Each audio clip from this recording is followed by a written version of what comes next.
nhân sông này, cho nên là sai thì nhận như đủ cú rong nó này, rong có càng gạo này đó thì như nó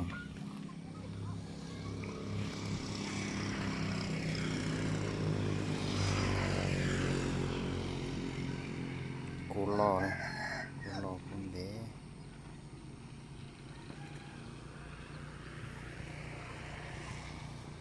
rong có thịt tè chẳng gì vô xe, chúng ta bù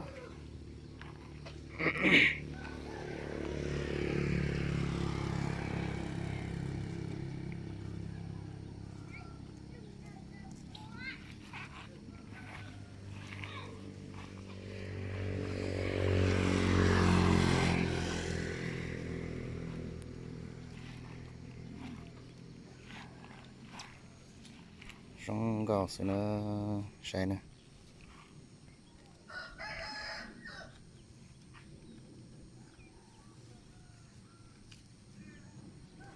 nó rõ ràng là tao đặt chủ nó này nè,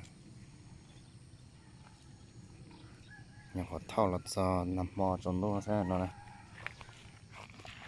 vừa lo nè thì nó nè,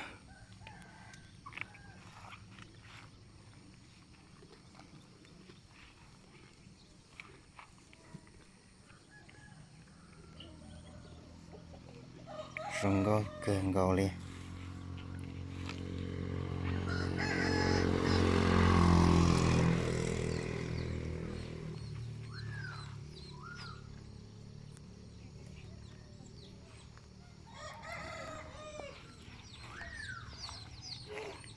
Đây gì nhân đấy nè, rong gạo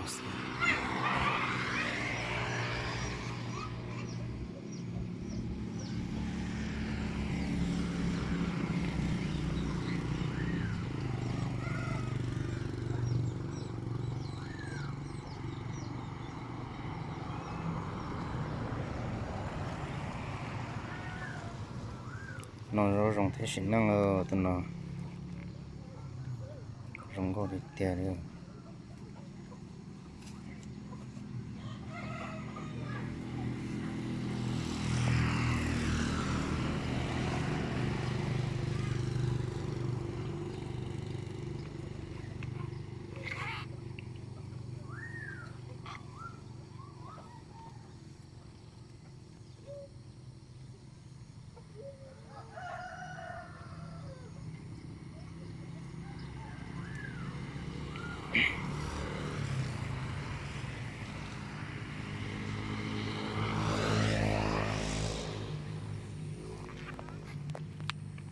cú lo theo cú tua to cho xì tài đó tụi nó nè, cú rong càng gạo này, cú sẽ dễ chỉ tí lì nữa, con để nè.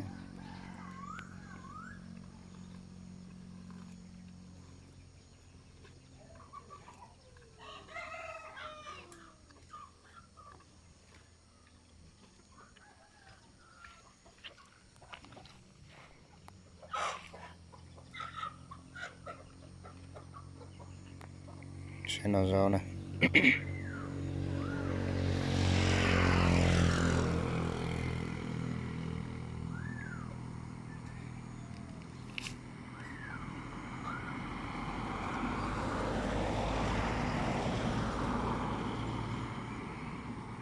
Nhà họ thao lật ra nằm hoa rồi xá nè,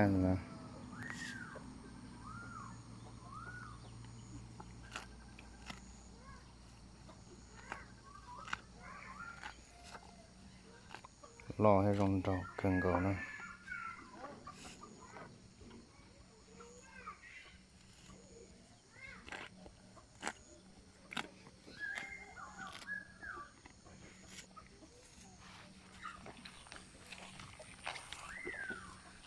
rong có cần gạo.